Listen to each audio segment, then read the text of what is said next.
partner with to start your small business is as crucial as the business itself and the business that you're selling. But if the business partner is also your life partner, you may need to adjust your strategy altogether.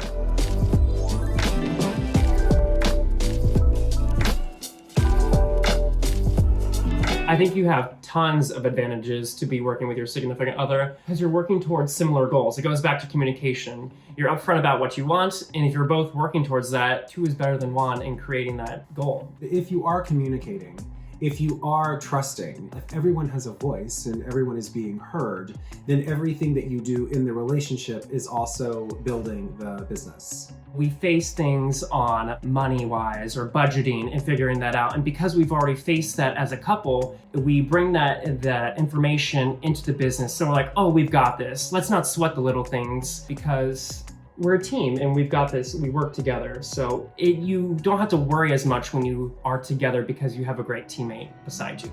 By focusing on one thing, you create something else. You spin this straw into gold. So we're going to make our relationship a priority. We're going to make our life, good and full and rich. And along with that, we are simultaneously building a successful company. I think that personal connection absolutely helps the business.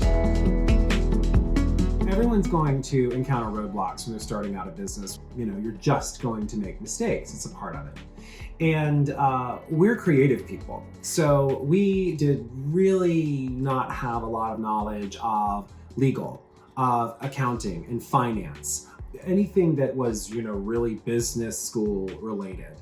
It was really kind of daunting, but we went ahead anyway because we knew that there were people out there that did understand those things and that we would just ask for help. There were roadblocks starting out and there are roadblocks today. It's the same thing as a relationship, as a business.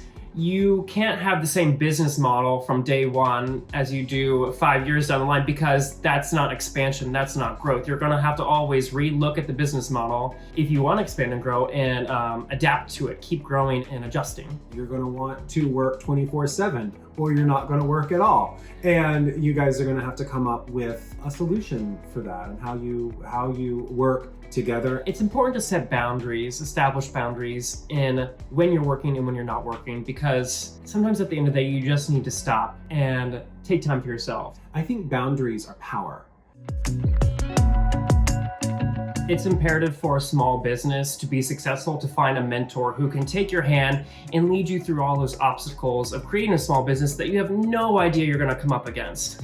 Having that person just to give you a hug at the end of the day, give you encouragement, is going to propel you so far in the future that you don't even know that you need. The business starts to tell you when it's time to expand. If Caleb can't figure it out, if I can't figure it out, and we can't figure it out together, then we know it's time to expand. We have to bring in a third person or a fourth and fifth person, and then it's going to be just like it was, getting to know Caleb as a partner. Mm-hmm. We would consider them partners, and we would have to develop communication and trust and respect for them.